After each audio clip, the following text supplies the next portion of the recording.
Approximately आधा घंटा to revise ortho. थोड़ा रिवाइज करते हैं,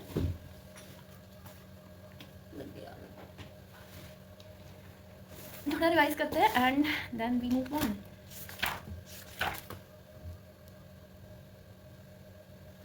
मेटाबॉलिक डिसीजेस ऑफ बोन्स, ये टेबल इंपॉर्टेंट है।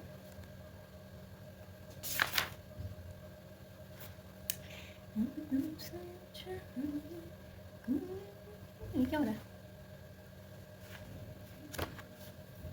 फोटो क्यों खींच रहा है मेरा कैमरा?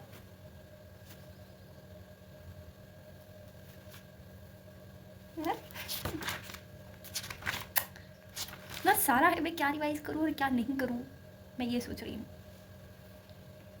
जितना होता है उतना करते हैं।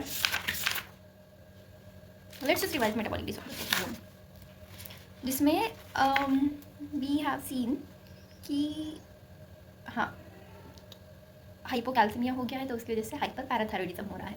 हाइपर पैराथायरॉइडिज्म सेकेंडरी है, उसकी वजह से 3 है। किडनी में 1 अल्फा हाइड्रोक्सिलेज एंजाइम जो है वो विटामिन डी का इनएक्टिवेटेड फॉर्म से एक्टिवेटेड फॉर्म करेगा, जिससे कि increase absorption of calcium and increase excretion of phosphate. तो कैल्शियम लेवल ज़्यादा होगा, फॉस्फेट लेवल कम होगा, तो उससे नॉर्मल कैल्शियम लेवल आ जाएगा। That leads to negative feedback mechanism and parathyroid gland PDH decrease कर देगा। ठीक है, फिर किडनी में ही कैल्शियम रीएब्जॉर्प्शन, इंक्रीज फॉस्फेट का एक्सक्रीशन हो जाएगा एंड रिसेप्टर्स ऑन ऑस्टियोब्लास्ट होता है, रिलीज करता है RANK ligand and there is reabsorption by osteoclast and ALP increase हो जाता है due to new bone synthesis की वजह से there is increase in ALP. Causes क्या है? Vitamin D deficiency, rickets, osteomalacia से सेकेंडरी हाइपरपैराथायरॉइडिज्म होता है। लैब फाइंडिंग्स में हाँ, कैल्शियम लेवल्स इंक्रीज हो जाएगा और नॉर्मल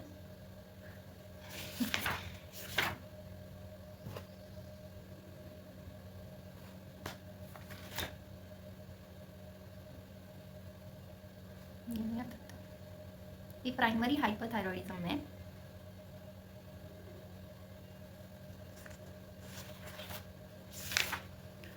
सेकेंडरी हाइपरथायरॉइडिज्म में कैल्शियम लेवल डिक्रीज है तो पैराथायरॉइड इंक्रीज हो जाएगा, फिर फॉस्फेट डिक्रीज है, एलपी इंक्रीज। ठीक है, तो पहले डिक्रीज होगा देन इवेंचुअली वो जो है वो नॉर्मल हो जाता है, वो बता रहा है डिक्रीज और नॉर्मल। तो इसके बाद आता है प्राइमरी हाइपरथायरॉइडिज्म। तो प्राइमरी हाइपरथायरॉइडिज्म में story starts from the parathyroid hormone ज़्यादा है तो कैल्शियम ज़्यादा होगा, फॉस्फेट भी हाँ एक्सक्रीशन होता है ना, फॉस्फेट कम हो जाएगा एंड एलपी इंक्रीजेस।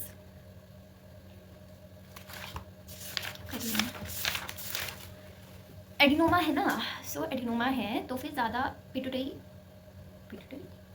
जो भी है एडिनोमा है पैराथायरॉइड ग्लैंड में, तो उसकी वजह से जो है पीटीएच बहुत ज़्यादा रिलीज हो रहा है, उसकी वजह से कैल्शियम का एब्जॉर्प्शन ज़्यादा होगा, फिर फॉस्फेट का एक्सक्रीशन होगा तो फॉस्फेट का लेवल कम हो जाएगा, एएलपी इंक्रीज्ड है।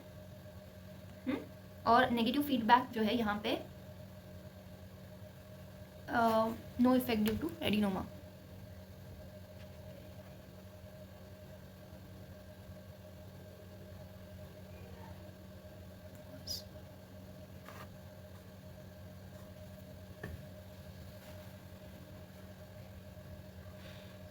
तो प्राइमरी हाइपरथायरॉइडिज्म में नेगेटिव फीडबैक का कोई इफेक्ट नहीं होगा। तो प्राइमरी हाइपरथायरॉइडिज्म में PTH increase, calcium increase, phosphate decrease and ALP levels are increased. देख, अगर इतना याद रखना है कि अगर हाइपोकैल्सीमिया हो गया है तो पीटीएच लेवल इंक्रीज होगा। ठीक है, ताकि पीटीएच क्या करेगा, कैल्शियम लेवल्स को नॉर्मल लाने का ट्राई करेगा, back to normal. Okay, now renal failure. अब किडनी का ही फेलियर हो गया जिसको रीनल ऑस्टियोडिस्ट्रॉफी कहते हैं। तो रीनल फेलियर पेशेंट में नॉन फंक्शनल किडनीज है तो एक्टिवेशन ऑफ विटामिन डी नहीं हो रहा है, तो विटामिन डी की डेफिशिएंसी है। विटामिन डी की डेफिशिएंसी है तो देयर इज हाइपोकैल्सीमिया हो जाएगा। ठीक है, हाइपोकैल्सीमिया है तो हाइपोकैल्सीमिया की वजह से इंक्रीज पीटीएच है, फिर bone resorption and new bone synthesis होता है। ठीक है, एंड किडनी में जो है किडनी कैल्शियम को एब्जॉर्ब करेगा, किडनी का फेलियर हो गया, फॉस्फेट को एक्सक्रीट करता है तो किडनी का फेलियर हो गया है, सो एब्जॉर्प्शन भी कम हो जाएगा एंड एक्सक्रीशन भी कम हो जाएगा। ठीक है, मतलब कैल्शियम का एक्सक्रीशन बढ़ जाएगा। तो the only disease in which calcium की वैल्यूज जो है वो कम हो जाती है इस यहाँ। ठीक है, कैल्शियम की वैल्यू कम हो रही है, पीटीएच इंक्रीज हो रहा है, फॉस्फेट की वैल्यू यहाँ ज़्यादा हो रही है बिकॉज एक्सक्रीशन कम हो रहा है एंड एएलपी जो है वो इंक्रीज है। ALP bone reduction and new bone synthesis हो रहा है, उसकी वजह से multiple lesions in the bone है। तो रीनल ऑस्टियोडिस्ट्रॉफी में क्या है कि सबसे पहले कैल्शियम सबसे पहले activated form of vitamin D जो है वो नहीं बन रहा, उसकी वजह से जो है देयर इज हाइपोकैल्सीमिया हो रहा है secondary hyper parathyroidism, PTH increase हो रहा है, हाइपोकैल्सीमिया है, हाइपर फॉस्फेट बहुत ज़्यादा है, एंड देन एएलपी भी ज़्यादा है, ठीक है। फिर उसके बाद आ जाओ ऑस्टियोपोरोसिस में। ऑस्टियोपोरोसिस में सभी चीज़ें नॉर्मल है, everything is normal. Piaget's disease में सभी नॉर्मल है एक्सेप्ट एएलपी जो है अल्कलाइन फॉस्फेटेज एंजाइम बहुत ज़्यादा इंक्रीज है, वेरी हाई। तो अपन देखा सेकेंडरी हाइपर पैराथायरॉयडिज्म जिसमें रिकेट्स एंड ऑस्टियोमलेसिया आता है, primary hyperthyroidism reason is adenoma है, देन उसके बाद भी ऐसी रीनल ऑस्टियोडिस्ट्रॉफी है, फिर ऑस्टियोपोरोसिस में सभी नॉर्मल है, एंड देन पेजेट्स डिसीज है। Okay, so let's just revise it once बिना देखे। तो क्या हो रहा है इस सबसे पहले सेकेंडरी हाइपर पैराथायरॉयडिज्म जो कि रिकेट्स या फिर ऑस्टियोमलेशिया की वजह से होता है, तो उसमें देयर इज हाइपोकैल्सीमिया है, कैल्शियम लेवल इंक्रीज, तो secondary hyper parathyroidism PTH increase है, कैल्शियम लेवल हाँ पहले डिक्रीज होता है, देन नॉर्मल है, देन फॉस्फेट जो है वो डिक्रीज है एंड एएलपी इंक्रीज हो जाएगा। फिर उसके बाद आता है प्राइमरी हाइपरथायरॉयडिज्म, एडिनोमा की वजह से हो रहा है, तो पीटीएच इंक्रीज है, उस वजह से कैल्शियम डिक्रीज हो रहा है, कैल्शियम डिक्रीज हो गया, फॉस्फेट इंक्रीज है, एएलपी इंक्रीज है। कैल्शियम डिक्रीज यहाँ तो इंक्रीज बोल रहा है, एक्सेसिव रीअब्जॉर्प्शन ऑफ कैल्शियम, अच्छा तो ठीक है, किडनी काम नहीं कर रही है but excessive reabsorption of calcium हो रहा है, किडनी काम नहीं कर रही है तो फॉस्फेट जो है वो एक्सक्रीट नहीं हो पा रहा है, तो फॉस्फेट लेवल भी हाई है। So the only condition in which calcium level high है is primary hyperthyroidism, primary hyperparathyroidism, ठीक है। तो प्राइमरी हाइपर पैराथायरॉयडिज्म में सबसे पहले पीटीएच लेवल ज़्यादा है, कैल्शियम लेवल बहुत ज़्यादा है, रीअब्जॉर्प्शन हो रहा है, फॉस्फेट जो है वो भी ज़्यादा है, एक्सक्रीशन नहीं हो रहा है इसलिए, एएलपी हाई है। फिर उसके बाद जो रीनल ऑस्टियोडिस्ट्रॉफी में, तो रीनल ऑस्टियोडिस्ट्रॉफी में हाँ यहाँ था वो, मैं क्या बोल रही हूँ मुझे समझ रहा है क्या, पीटीएच इंक्रीज्ड है, इसमें कैल्शियम लेवल डिक्रीज हो रहा है, फॉस्फेट लेवल इंक्रीज है बहुत ज़्यादा, एएलपी इंक्रीज है, osteodystrophy, PTH increase, calcium decrease, phosphate increase and ALP तो इंक्रीज है। ऑस्टियोपोरोसिस में सभी नॉर्मल, पेजेट्स डिसीज में सभी नॉर्मल, सिर्फ एएलपी बहुत ज़्यादा हाई है। लास्ट थोड़ा दिमाग लगाते हैं एंड लास्ट, ठीक है।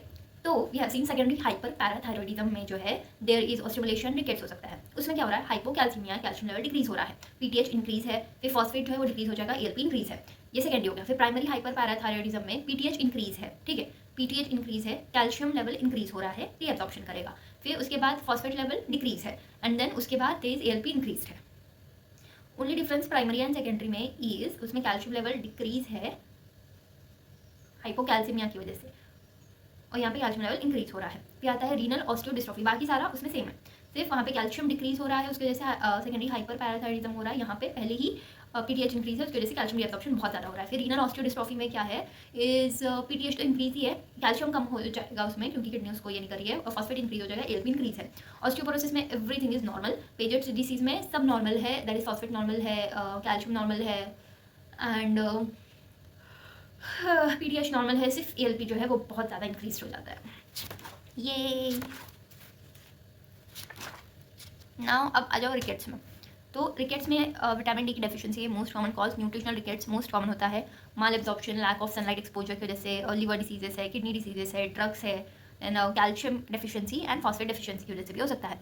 हाँ, तो रिकेट्स का लैब डायग्नोसिस मैं बताती हूँ, सेकेंडरी हाइपर पैराथायरॉयडिज्म है ना, तो फिर calcium level decrease and then normal, फिर उसके बाद PTH increase, phosphate decrease, ALP increase. Clinical features में स्कल में देखेंगे तो क्रेनियोटेबिस, पिंग पोंग स्कल बोलते हैं, softening of the skull, so skull का जो है वो सॉफ्टनिंग हो जाता है which is the earliest sign, ठीक है, सॉफ्टनिंग ऑफ द स्कल। फिर उसके बाद आता है फ्रंटल बॉसिंग है, फिर डिलेड क्लोजर ऑफ फॉन्टेनल है, ठीक है, craniotabes, frontal bossing and delayed closure of fontanel, delayed closure of fontanel है। फिर चेस्ट में देर रैकेटिक रोजरी है, कोस्टोकॉन्ड्रल जंक्शन की स्वेलिंग है, तो चेस्ट में देर रैकेटिक रोजरी, कोस्टोकॉन्ड्रल जंक्शन की स्वेलिंग, कोस्टोकॉन्ड्रल जंक्शन की स्वेलिंग है, रैकेटिक रोजरी। फिर उसके बाद पिजन चेस्ट है विच इज प्रोमिनेंट स्टर्नम उसमें दिखता है, so there is pigeon chest which is prominent sternum दिखेगा। फिर हैरिसन सल्कस है due to bending of softened ribs by the diaphragm contraction, Harrison sulcus, soft ribs, bending of soft ribs by diaphragm contraction, diaphragm के contraction से जो है वो soft ribs का bending हो जाता है, इज हैरिसन सल्कस। तो चेस्ट में rachitic rosary, pigeon chest and Harrison sulcus, rachitic rosary, pigeon chest and Harrison sulcus. फिर उसके बाद long bone deformities only seen once the child starts weight bearing and infants में नहीं दिखता है। फिर उसके बाद जेनु वेलगम दिखेगा, जेनु वैरम दिखेगा, bony knock knee, windswept deformity भी दिख सकता है, ठीक है। एट द हिप में कॉक्सा वैरम, कॉक्सा वेलगम भी होता है। रेडियोलॉजिकल फीचर, तो रेडियोलॉजिकल फीचर्स में रिकेट्स में कपिंग ऑफ मेटाफाइसिस होगा, splaying of metaphysis that is widening है। तो सबसे पहले तो कपिंग ऑफ मेटाफाइसिस होता है, then splaying of metaphysis and widening of the epiphyseal plate. तो cupping of metaphysis, splaying of metaphysis and widening of epiphyseal plates. तो cupping of metaphysis, splaying of metaphysis and widening of metaphyseal plate. Cupping, splaying, widening, cupping of metaphysis, splaying of metaphysis and widening of metaphyseal plate हो रहा है, ठीक है। फिर उसके बाद जो है वो फ्रेइंग रेट एजेस दिखते हैं। फिर हीलिंग रिकेट्स में जो है वो वाइट लाइन ऑफ फ्रैंकल दिखेगा। सो हीलिंग रिकेट्स में जो है वो वाइट लाइन ऑफ फ्रैंकल दिखता है। Best method to assess the healing of rickets is x-ray या फिर serum ELP। And calcium normalize हो जाएगा, PTH लेवल डिक्रीज, हाँ पैराथायरॉइड डिक्रीज हो जाएगा, फॉस्फेट इंक्रीज, ALP डिक्रीज होता है, हीलिंग हो रहा है। फिर ट्रीटमेंट, यंग चिल्ड्रन में जो है deformities are reversible upon starting of the treatment and older children में जो है वो ऑस्टियोटॉमी है for residual deformity after bone activities reduced. तो यंग चिल्ड्रन में तो स्टार्टिंग ऑफ ट्रीटमेंट में रिवर्सिबल है, ओल्डर चिल्ड्रन में ऑस्टियोटॉमी कर सकते हैं। That was about rickets. Now osteomalacia जो है फीमेल्स में ज़्यादा होता है, यंग पीपल में ज़्यादा होता है। अब रेडियोलॉजिकली में ऑस्टियोमलेशिया में देयर इज मिल्कमैन्स फ्रैक्चर है या फिर लूजर्स जोन है। तो मिल्कमैन फ्रैक्चर और लूजर्स जोन, मिल्कमैन फ्रैक्चर और लूजर्स जोन हो रहा है, मिल्कमैन फ्रैक्चर और लूजर्स जोन, स्यूडो फ्रैक्चर्स होता है। Most common site neck of femur में, क्लाविकल में। फिर उसके बाद शैम्पेन बॉटल डिफॉर्मिटी है which is also seen in achondroplasia. तो एकॉन्ड्रोप्लेजिया में देयर शैम्पेन बॉटल डिफॉर्मिटी। फिर उसके बाद other conditions where Looser zones can be seen is hypothyroidism Paget's में। ट्रीटमेंट में जो है ऑस्टियोमलेशिया में विटामिन D देना है, Stoss regimen 3 lakh to 6 lakh, international unit, deep IM या फिर oral stat over 1 to 5 days. फिर ट्यूमर इंड्यूस्ड ऑस्टियोमलेशिया भी होता है, डेली भी दे सकते हैं, वीकली भी दे सकते हैं। Tumour induced osteomalacia is fibrosarcoma, osteoblastoma, osteosarcoma, non ossifying fibroma. फिर उसके बाद स्कर्वी। स्कर्वी क्या है? Collagen maturation and osteoid formation defect है due to vitamin C deficiency. Vitamin C deficiency की वजह से हो रहा है collagen maturation and osteoid formation defect, मतलब इमेच्योर कोलाजन प्रेजेंट है वहाँ पे। फीचर्स ऑफ स्कर्वी में बोन में जो है डायफाइसिस में ground glass appearance and pencil thin cortex. तो सबसे पहले ग्राउंड क्लास अपीयरेंस दिखेगा, there is pencil thin cortex है। मेटाफाइसिस में there is white line of Frankel है। हीलिंग रिकेट्स में जो दिख रहा था वही स्कर्वी में भी है, white line of Frankel. Differential diagnosis, healing rickets, plumbism, leukaemia, congenital syphilis. Epiphysis में देयर विमबर्गर्स रिंग साइन है, विमबर्गर्स रिंग साइन। फिर उसके बाद देयर ब्लड वेसल्स में ब्लीडिंग गम्स है, कोस्टोकॉन्ड्रोल जंक्शन में स्कॉर्ब्यूटिक रोजरी है, स्कॉर्ब्यूटिक रोजरी। एंड बोन में जो है subperiosteal haemorrhage, palatal knee pain, ground glass appearance, white line of Frankel and then Wimberger's ring sign. फिर treatment में vitamin C देना है। फिर उसके बाद Barton disease is vitamin C and vitamin D दोनों की डेफिशिएंसी हो रहा है, features of both are seen. फिर we have seen hyperparathyroidism primary में एडिनोमा, सेकेंडरी में हाइपोकैल्सिमिया, विटामिन D डेफिशिएंसी।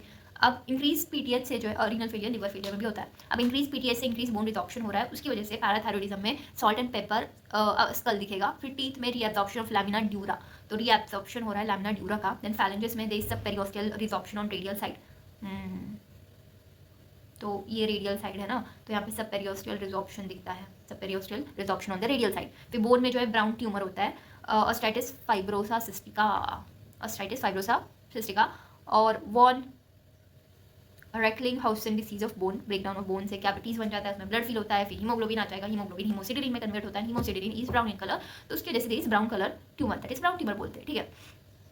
तो इसमें क्या क्या चीज़ें देखी आपने? स्कल में सॉल्ट एंड पेपर स्कल होता है, हाइपोथायरिज्म में टीथ में रीएब्जॉर्प्शन ऑफ लैमिना ड्यूरा होता है, फैलेंजेस में रेडियल साइड में सब पेरियोस्टियल एब्जॉर्प्शन होता है, सब पेरियोस्टियल एब्जॉर्प्शन हो जाएगा, एक्सरे में दिखता है। फिर बोन में जो है वो ब्राउन ट्यूमर है, हीमोसिडेरिन की वजह से। फिर इंक्रीज कैल्शियम लेवल के फीचर्स,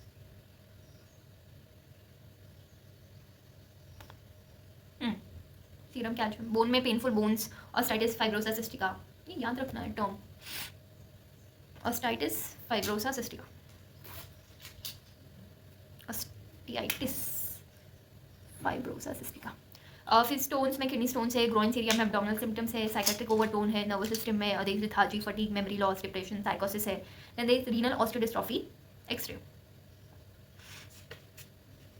फिर रुगर जर्सी स्पाइन भी दिखता है, alternating Jones of increase and decrease bone density, rugger jersey spine. Osteoporosis की lab findings are the best, everything is normal. Porous defect of bone है, normal quality तो normal है but quantity decrease हो रहा है, तो प्राइमरी सेकेंडरी होता है। प्राइमरी में post menopausal most common risk factor है, एंड प्राइमरी में second is senile, that is most common cause है। तो post menopausal is most common risk factor and senile is most common cause होता है। फिर सेकेंडरी में drug induce osteoporosis हो सकता है, स्टेरॉइड्स है, हेपारिन है, हार्मोन्स में कशिंग्स है, इमोबिलाइजेशन, बेड रिटन पेशेंट्स में बोन डेंसिटी डिक्रीज हो जाती है, वेटलेसनेस है और space and rheumatoid arthritis. Then oestrogen it has a protective effect against osteoporosis, तो पोस्ट मेनोपॉजल में ईस्ट्रोजन लेवल डिक्रीज हो जाता है, so there is an increase risk factor for osteoporosis. Then pathogenesis क्या है कि ऑस्टियोब्लास्ट कन्वर्ट हो रहा है ऑस्टियोसाइट में रेस्टिंग स्टेट में, तो एजिंग की वजह से it causes an imbalance between osteoblast and osteoclast, that is bone formation से ज़्यादा बोन रीएब्जॉर्प्शन हो रहा है, so decrease strength of the bone, जो स्ट्रेंथ ऑफ द बोन है वो डिक्रीज हो रहा है and it leads to weak bones and micro fractures, तो उसकी वजह से there is weak bones and micro fractures हो रहा है। क्लिनिकल फीचर्स में देयर इज बैक पेन है, अर्लियर सिम्टम्स है that is pain before the fracture, constant weight bearing की वजह से होता है। फिर उसके बाद फ्रैजिलिटी फ्रैक्चर है which is the most common complication, sites is spine है, नेकोफीमर है, हिप कोलिस फ्रैक्चर है, डिफॉर्मिटी इज काइफोसिस है, deformity is kyphosis, forward bending of the spine is known as kyphosis. फिर रेडियोलॉजिकल फीचर में x-ray changes are seen only 30% bone loss होने के बाद ही दिखता है, तो वेजिंग ऑफ वर्टिब्रा और कंप्रेशन दिखता है, neck of the femur fracture है, कोलिस फ्रैक्चर दिखेगा, cod fish vertebra that is fish mouth vertebra है, biconcave vertebra, bending of spine around the intervertebral disc due to suffering of bones. Then differential DD for cod fish vertebra is osteogenesis imperfect and osteomalacia, तो ये जब आएगा तो उसमें देखना है कि ऑस्टियोपोरोसिस में भी कॉड फिश वर्टिब्रा था या फिर फिश माउथ वर्टिब्रा। स्क्रीनिंग में जो है criteria for screening women age more than 65 years, man का more than 70 years and fracture seen after 50 years of age. फिर उसमें डेक्सा स्कैन करना इन्वेस्टिगेशन ऑफ चॉइस है, देन एसेस करता है spine, preferred hip and then calcaneum. T score है density is compared with the population which is having peak bone density, young reference male और female 30 years of as. Then WHO classification of osteoporosis based on T score is 0 to -1 is normal, तो T score अगर 0 to -1 है normal, फिर -1 to -2.5 osteopenia है, than less than -2.5 is osteoporosis and less than -2.5 with fracture is severe osteoporosis, ठीक है। तो this is the WHO classification of osteoporosis, तो 0 से लेकर -1 इज नॉर्मल, -1 से -2.5 osteopenia, less than -2.5 is osteoporosis and less than -2.5 with fracture is severe osteoporosis है, ये T score था। फिर इसमें ट्रीटमेंट में जो है ड्रग्स जो बोन रीअब्जॉर्प्शन को डिक्रीज करते हैं, इनिबिट करता है ऑस्टियोक्लास्टिक एक्टिविटी को, इस बिस्फॉस्फोनेट्स फर्स्ट लाइन ड्रग्स है, जिसमें कि राइसिड्रोनेट या फिर राइसिड्रोनिक एसिड भी बोल सकते हैं, जोलेंट्रोनेट है।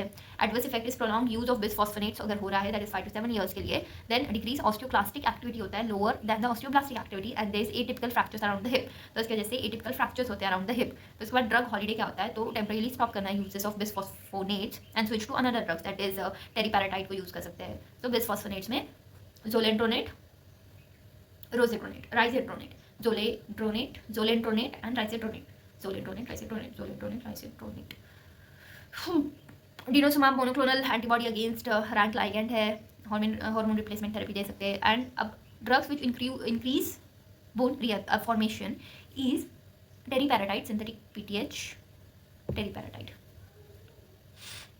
डिफॉर्मिटीज को ट्रीट करने के लिए वर्टेब्रोप्लास्टी है, बलून काइफोप्लास्टी है, पेजेट्स डिसीजेस ऑस्टाइटिस डिफॉर्मेंस है, मेल में ज़्यादा होता है, फीमेल्स में कम, idiopathic Paget's diseases osteitis deformans. Clinical features most on pain, banana fracture होता है, cranial foramen stenosis, cranial 2, 5, 7, 8, osteosclerosis है, thickening of skull, frequent changes in head size and biopsy में मोज़ाइक पैटर्न है। देन रेडियोलॉजिकल फीचर्स में lytic phase है that is blade of grass and flame shaped appearance दिखता है, osteoporosis circumscribed lesion in the skull. Mixed phase में there is picture frame vertebrae है, ivory vertebrae है and cotton wool skull है। Zoledronate long acting bisphosphonate suppress कर देता है osteoclastic activity को, कैल्सिटोनिन है। कॉम्प्लिकेशन में high output cardiac failure and transformation to osteosarcoma हो सकता है। Osteogenesis imperfecta is brittle bone disease. Investigation normal lab findings, easy bruising, blue sclera दिखता है ऑस्टियोजेनेसिस इम्परफेक्टा में। ट्रीटमेंट में ब्रेसेस, रीअलाइनमेंट। तो we have receive revised metabolic diseases of bones. It's only 9:30 and I'm still sleepy.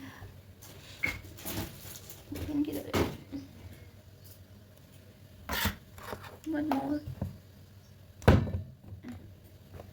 In my defense, मैं सुबह 7 बजे उठती हूँ and I've gone for morning jog.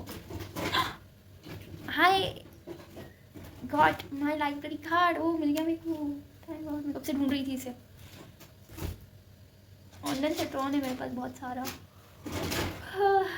पानी पीना है, पीनी है मुझे।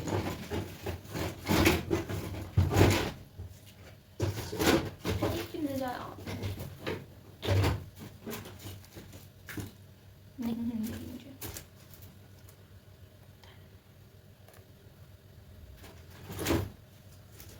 मुझे let's go with only one.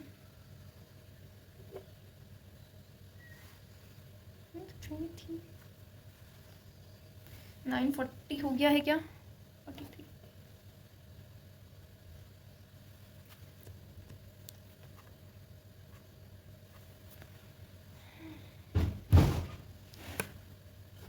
हाँ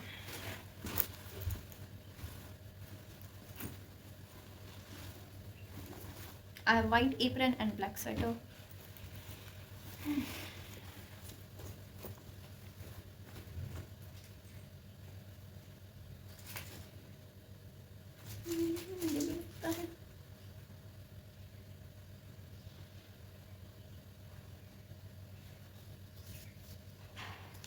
पैसे रख लेते हैं बाहर।